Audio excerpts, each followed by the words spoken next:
Welcome everybody to this first season of Life on Track, where it's all about helping you get into the driver's seat of your own life, personally and professionally. You know, you were born into this world on a certain track that you were born into this world to be on. And speaking of being born into this world, I have this amazing guest here today who's an OBGYN physician who's doing extraordinary things now. And I'm going to introduce Bobbi by reading her bio first, and then I'll bring you on. So Dr. Bobbi Kline is a board-certified OBGYN physician, integrated personalized medicine and functional genomics expert, consultant, author, and educator whose mission is to change how we approach health and deliver healthcare. By bridging multiple innovative approaches to healing from the inside out, each person becomes empowered with proactive, personalized healing strategies to create health of mind, body, and soul. She has created and taught courses in integrating functional medicine, genomics, and energy medicine through faculty positions at the University of New England College of Osteopathic Medicine and the Graduate Institute, and as co-founder of several genomic medicine companies. Dr. Kline also mentors clinicians in creating integrated personalized medicine practices and volunteers as education director for several organizations, including the Women's Diagnostic Health Network and Project Mommies on a Mission. Welcome, Bobbi Kline, Dr. Bobbi Kline. Thank you, Erin. I'm so pleased to be here. It's an honor and a pleasure, and I love you. And I'm so happy that Len Getz, the mutual friend of ours, introduced us and connected us. Because like I just said a second ago, you're doing what I've been trying to do for 30 years, you know, and you're an MD. And now you're doing what you're doing. So let's get right into this. The first question I ask every expert is always the same. And it's, how did you get into doing what you're doing and why? Yeah, it's both a professional and a personal journey. I was an OBGYN for many years, first in the Air Force and then in private practice. And after a while, I just kept asking, is this it? My patients would ask me questions that I couldn't answer. I'd go research and I just said, there's so much more out here that I can do, but I don't have the tools. I didn't learn them. And how do I find the time to get them, right? Practicing part-time, 60 to 90 hours a week, raising kids, being wife, and mom. It was just crazy. So, I had my first direct mind-body experience in a shoulder injury that ended my surgical career. I did have surgery. And when they said I was responding so well, I'd be back to work sooner than expected, I went, oh, and I got a frozen shoulder. And I mean, you just can't make it more direct than that. That ended with a very long journey to find my own healing. My orthopedist finally said to me, you got to suck it up. Just be like the rest of us. Get back to work. And I still had incredible pain. And I said, okay, I need to look elsewhere. And that was the start of this new part of my journey. I studied energy medicine. I looked at all sorts of different ways. How do we heal, not only in the physical level, but the emotional, the energetic, the spiritual? So it's really, what we present with is just on the surface. And so I just kept asking why, what's underneath, what's the why? And that led me into not only the energy medicine, but functional medicine, looking at the biochemistry. Well, what drives the biochemistry? It's our genes. So that's how I got into the genomics. And then I wanted to be able to access somebody's spiritual aspects, their belief systems, what's operating underneath that might be impacting them. So then I started getting to human design and astrology, and I've done intuitive work, and you name it, I've probably done it all as a way to help my patients, primarily women, but really all people, get better tools to know what do they need for health in a much more proactive way and with much more precision. So let's get into that. This is extraordinary. And, I really believe everything happens for a reason and everything is happening for us, and when they said to you, suck it up, I mean, come on, there's nothing more that one person can do, but there's so much more that we can do for ourselves. Right. And when a doctor says, suck it up, and people don't know that we can do more for ourselves, they just literally suck it up. And you're here to say you don't have to do that. So let's get into what the obstacles, like, what are the biggest obstacles to changing the medical system in this way? The biggest obstacle is that things are done the same way because we've always done them the same way. I mean, the mindset of both individuals within the healthcare system as well as the way the system is set up. It is the mindset of, well, we've always done it this way, and there are some things that are acceptable to move forward, and other things we're going to dismiss as woo-woo, as not real, not science, whatever it is, because we don't understand them or we feel threatened. And that truly, to me, is the primary biggest obstacle. The second one is how everything is insurance based. Mm-hmm. And insurance companies have no stake in the game for prevention, for being proactive, the way it's currently set up. So it's a financial burden and a financial disincentive to seek other ways of healing. It's unbelievable, and you would think that the insurance companies would want us to be more proactive and stay healthier so they wouldn't have to pay out, right? It's like, it's so yes, but the problem is that the way it's set up, insurance company, you may go to another insurance company a year from now. That insurance company doesn't have you for a lifetime. So the upfront investment in a proactive approach to health often doesn't necessarily, it pays off fairly quickly and feeling better, but the monetary, the big bucks in terms of preventing or delaying disease, that's a longer term approach, and they don't necessarily benefit from that. It's so interesting. When I had cancer back in the early 90s, 1991, I was diagnosed, with lymphoblastic lymphoma. And I watched the whole system change because I was treated for 2.5 years. And I watched it go from a care orientation, like a care facility, to just the net bottom line. There was a time period, it was a short period, but there was a time period where they couldn't even say our name. They had to say the last 4 of my social security number. I was 25 years old. I was thrown into a world of disease and turmoil and just crazy things happening. And now I lost my name. When I showed up to the people that was supposed to take care of me, you have to give you a hug and say your name and say like everything's going to be okay. But they couldn't even say my name, and which I thought was interesting. And then I watched that not live a very long life, where they couldn't say your name, because I think so many people just were like, that's just taking the heart out of it altogether. Mm-hmm. And then they brought that back. But I watched it just go to a net bottom line. They went from like care institutions to just business. Nothing personal, business. And that's a systemic change. That's when the whole approach, we started going to capitation models, a different model of healthcare that really emphasized volume over quality, quantity over quality. And that was a huge shift. And I will tell you that nobody's happy in that model. Nobody, the healthcare providers aren't happy. The patients certainly aren't happy. And yet, it's all being driven by a more powerful, bigger system and organization, and that's insurance companies, it's the pharmaceuticals. That's a whole other topic, but yeah.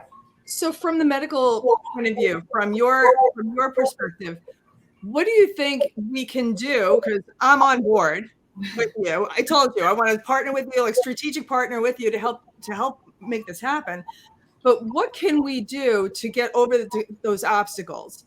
Yeah, it has to be a multi-pronged approach. And this has been my work for the last dozen or more years. It's educating and advocating on both the professional level as well as the public level. Because if the public is demanding it, eventually, that's where change can be initiated. At the same time, you have to educate clinicians as to what's out there, what's available, how do they access it, how does it work, so that they don't feel threatened, so they feel better informed. That to me is the biggest, is really the main thrust of much of my work. And then beyond that, you're talking about the political, the economic, changing the whole healthcare structure.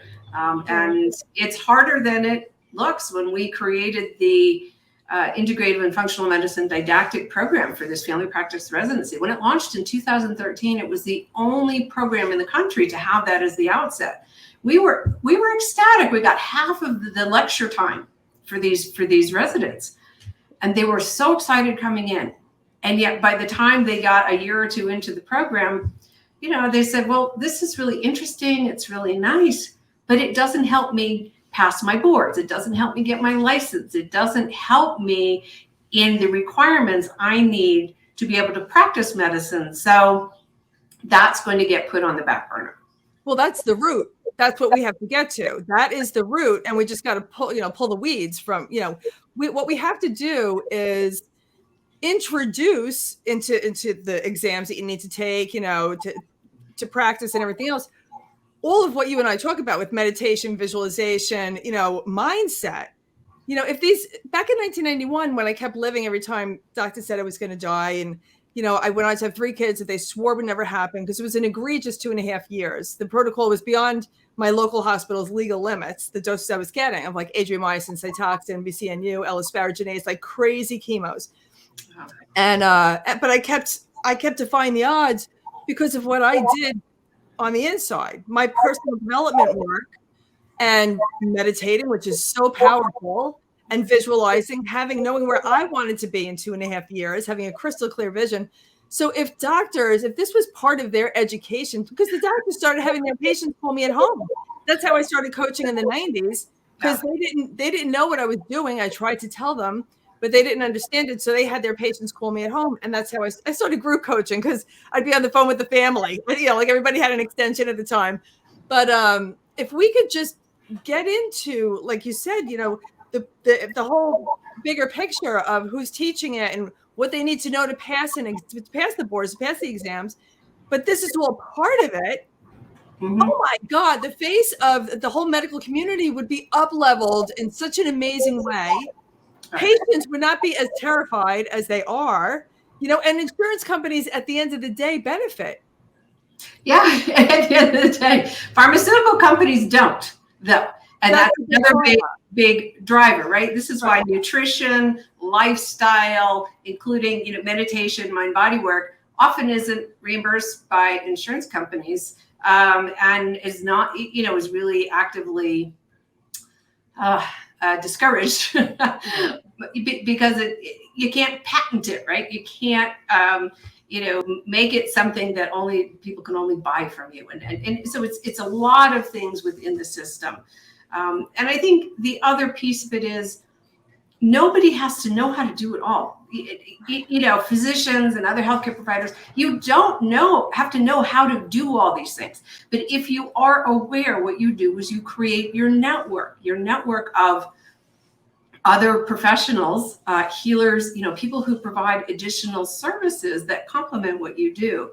And I can tell you, it is so powerful, when I, as a physician, would talk about these things with patients, women that I had known for over a decade. And yet when I opened up my holistic practice and we started talking about them, the relief was huge. And said, oh my God, I can't believe that I could talk to you about all of this. It kept it in a box when they saw me in my conventional practice. And all you have to do is just open the door, acknowledge this, mention this, say, yes, this is important. And then connect that person with somebody who can help them. You don't have to do it all, but you need to be aware and believe in the power of the whole person. I love what you just said. If the doctor, all right, down the line, when we change the whole board, the exams and everything else, and we get that done and that whole thing fixed.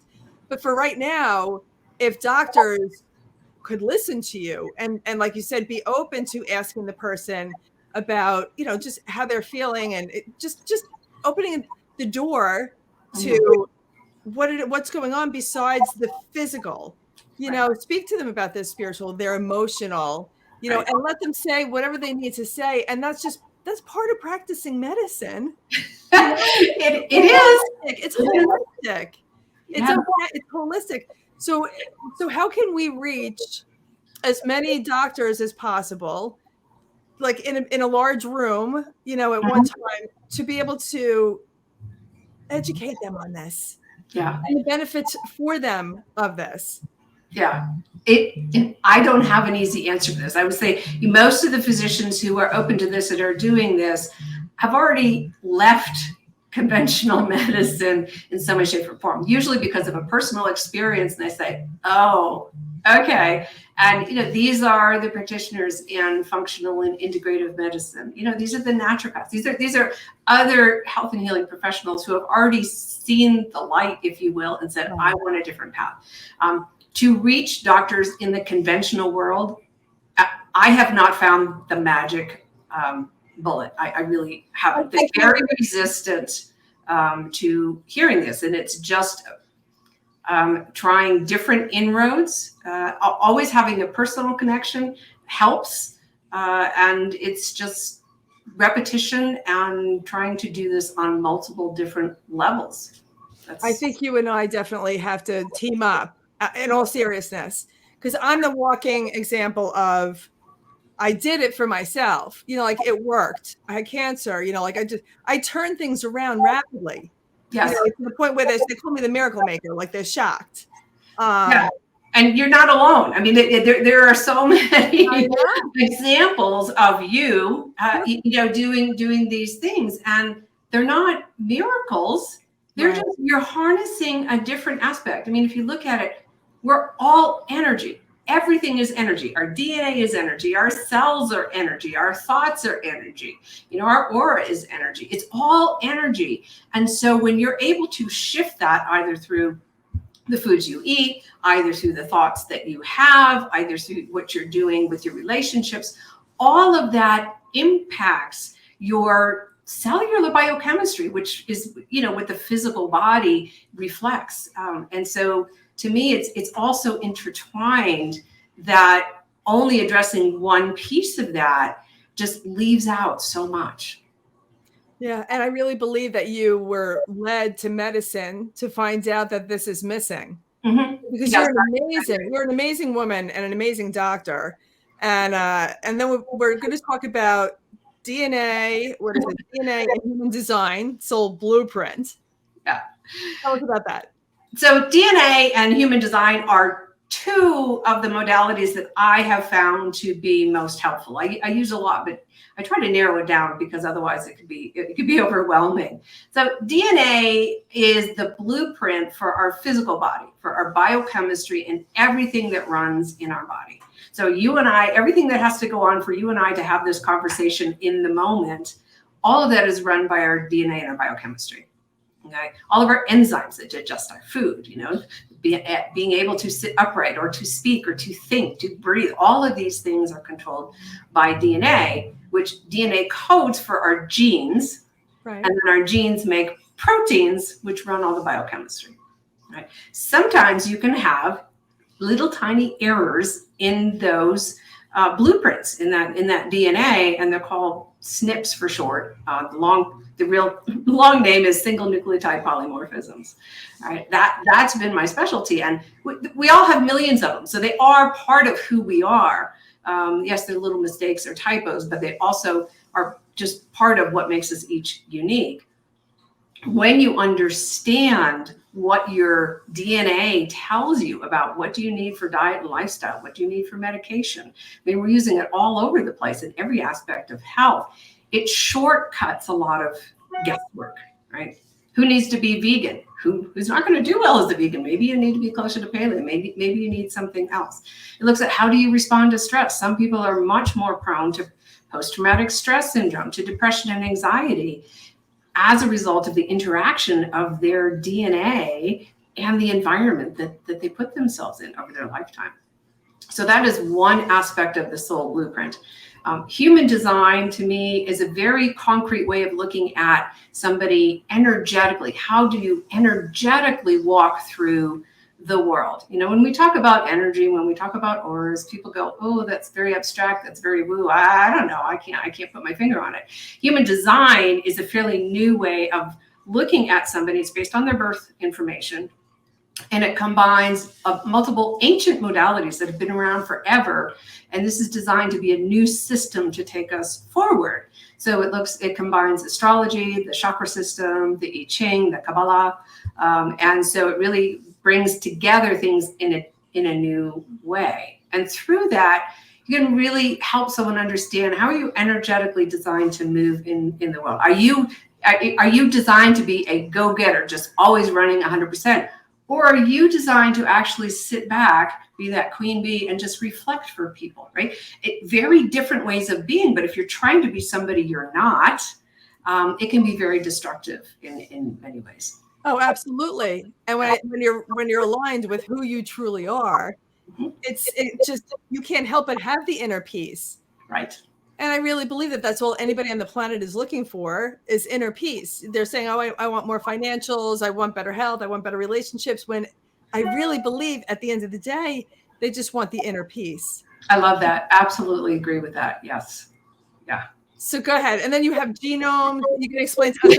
Yeah. I love talking to you.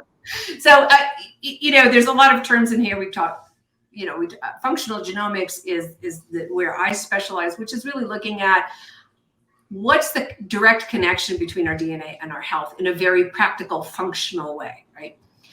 There's many areas that we can use DNA. We can look at cancers, tumors. What is that tumor? How did it arise? And what treatment is going to be most effective for that? And that's a very growing area that's just exploding. We look at pharmacogenomics, looking at the interaction of genes and medications. There's epigenetics, so there's all sorts of variations. If you look at it kind of in a very simple way, your genome, and that's where genomics comes from, your genome is all of your DNA. So we have 23 pairs of chromosomes, most of us, that's a normal state. And all of that is composed of our DNA. That is called the genome. Now we have, and that contains the 20,000 or so genes that code for all the proteins.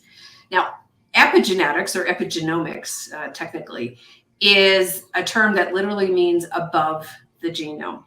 And so these are small changes that occur in attachments to the DNA. So the DNA structure does not change. But these are little molecules that get attached, on and off these genes to make them turn on or not.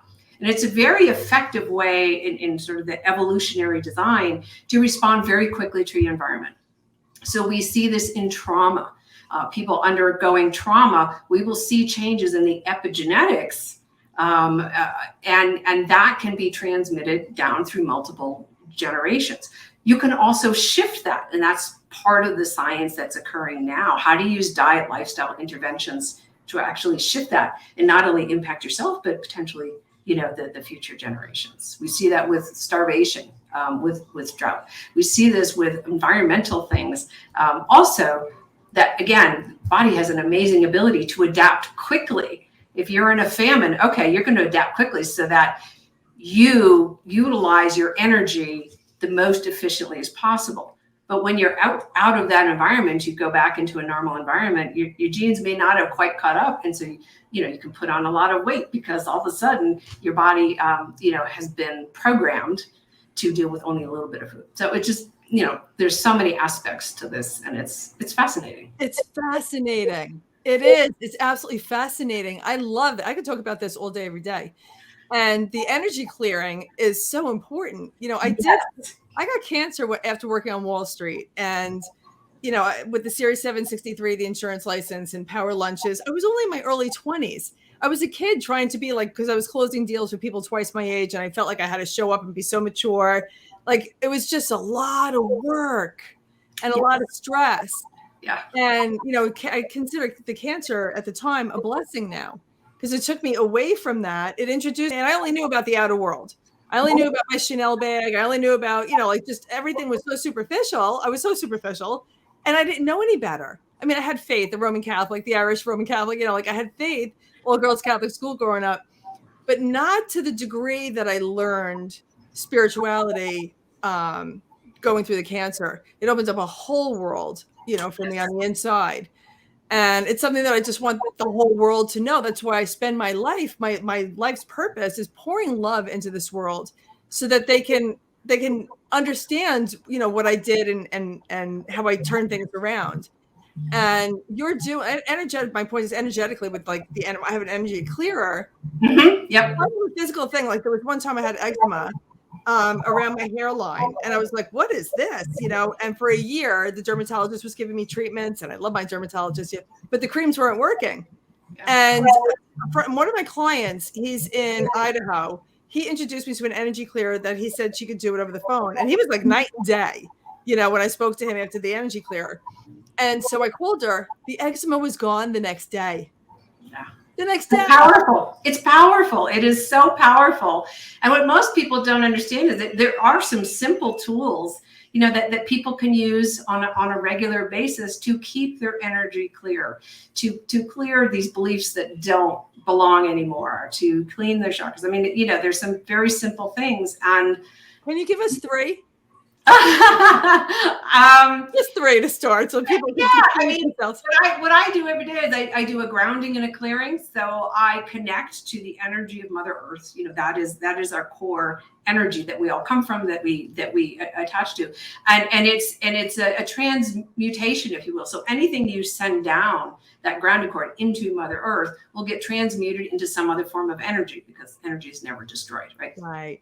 So so that's a very simple one. You just sit with your feet planted on the ground. You just set the intention, and then you bring up the energy through your feet into your first chakra, and which is in your lower pelvis, and then you send any beliefs or energies that no longer serve you back down. I mean, that is a very simple thing. Yeah. The one thing that I have to caution people, and I found this out by experience, is that if you've had a history of trauma, so sexual abuse, physical trauma, any kind of trauma that sits in that first chakra, which is all about feeling safe in the world, energizing that chakra can create fear and anxiety. So I always, and most energy healers do not teach this. And I only found out because it triggered my own sexual abuse that I had no idea I had experienced until I started doing this energy work and releasing it. So just always a word of caution when somebody's activating those lower chakras. Be gentle on yourself. And if you start feeling anxious, don't let somebody should you, into pushing through that. Listen to your body and be gentle with yourself. That I think is really important for people. But you're saying still do it. You're saying to still do it, right? Like still. Yes, still do it, but be gentle. If you notice anxious feelings coming up, you don't have to push through it. And so to just be gentle on yourself, and then maybe get some help from somebody who has some experience, who can help you work through that on an energetic and emotional level. Beautiful way of releasing even that. You know what I mean? Like beautiful way. And you said you didn't even remember, and I'm sure a lot of people don't because they're just so traumatized. Yeah. That this brings it to the surface, which I never even thought of this. Oh yeah. Surface, and otherwise you would take it to the end. Yes, the energy work is what opened up all of this. I started releasing all of this grief, and I had no idea it was coming from, and that started me on that journey. But a lot of people do not remember traumatic experiences, or they may not think that they were traumatic, even if they remember some version of the experience. And that's where the energy work, and this is part of the mind-body stuff, is so potent, because it bypasses that cognitive function that can be so helpful in many ways, but in processing energy and emotions often can get in the way because you just think too much. And so that's why I love this work on this level. Again, what's underneath, you're accessing the wisdom of the body, you're accessing what's going on in your body and your energy, not filtered by that brain. I love it. Okay, so one other thing that somebody can do. So we have I asked you for 3, but grounding. What else? So then the other thing I do on a regular basis is I clear my chakras. So again, I ground and release anything that needs to be released, and then I create a rose outside of my aura, and then I bring it in and I use it to clean every chakra. And then when I'm done, I put it again outside of my aura. and then return all of that energy to Mother Earth, and then make sure to then take a golden ball of energy. You can describe it any way you want, and then fill all the chakras, all the things that you've released. You have to make sure you then heal, fill those spaces and heal, because space needs something to fill it. So fill it with a warm golden light that is pure love. And so those are two very simple things that people can do on a regular basis. I love this. And the time goes so fast with you. Oh my God, I love this. I want to get into your gifts that you also have, the free gift for the audience, which is your course. Let me just get this. Yes. So the free course, I talk about this modality of healing, looking at, the 5 different elements, and how do you look at this in a practical way? How do you start implementing it? And I go through what DNA is, how it works, and some examples of how you can use it in your life. And then I go through human design. I go through some of the basic elements of human design. So even if you haven't had your DNA tested, this can help you get started both on your diet and lifestyle, as well as getting in touch with who are you on an energetic level. That is so cool. That is so cool. I mean, what a great gift. Thank you. That's a great gift. I would want to know, I mean, with the path to health of mind, body, and soul, this is great. Thank you so much. I'm very generous. Dr. You're so welcome, Erin. You are such a blessing, really. I mean, you are so good. So how can people get in touch with you? Yeah, you can go to the website, which is bobbiklinemd.com. You can also email me directly. It's bobbi@bobbiklinemd.com. Okay. So is there anything on your head or your heart that we didn't discuss that you'd like to share? No, I think the most important thing for people that we've already touched on this is be yourself. All health and disease arises because we are out of balance with who we truly are. And I'm not saying that nobody should ever get disease. I mean, we are souls on a spiritual journey. We do have these lessons to learn, but being aligned from the inside out can help you get those lessons faster, and then use them for your own spiritual growth, and then hopefully to help others. I love it. And I find that, again, when you're fully aligned with who you really are, with who you truly are, life gets to be fun. Yes. It flows. Yes. I run the planet literally fully as me. Like, I'm just me. I don't have to try to be anybody else. I don't have to try to be more mature. Like, I'm just fully me. And that brings so much inner peace and fun. Yes. I vibe in joy, love, and inner peace. That's like where my natural vibe is. Love it. And every now and then, I'll dip down into anger or resentment or something, but then quickly go back up again. Yeah, you have to feel those two. It's the yin and the yang. You don't have one without the other. There's no feelings that are bad. As I really about that. It's just you don't want to live in those lower. No, because when it's low vibe and you have the anger and the resentment, you just go and you have the thoughts and the feelings matching those thoughts. Then you attract to you the people, places, and things that will keep you stuck there. Yep. And it's meant to be fun. We're supposed to enjoy ourselves here. Right. And that's what Life on Track is all about. Like helping you, find the track that you were born to be on. Yeah. And it's so much better when you're in the driver's seat of your own life. Life just is so good. It's so good. I love your work. Thank you. I love yours. Thank you. I'm looking forward to doing more work with you. Absolutely. Absolutely. Without a doubt. All right. So thank you, Dr. Bobbi Kline. Thank you for being here. And everyone, you'll be able to see this on Apple TV and Roku and Amazon Prime and all those big platforms, as well as my social media and the YouTube channel. And if you go to lifeontrack.tv, you'll see it there as well. So thank you again. You're amazing. And stay tuned each Monday as my colleagues and I bring you more information and insight on how you can get your life on track. Have a magnificent day, everyone. And always remember to live onward and upward. Love you.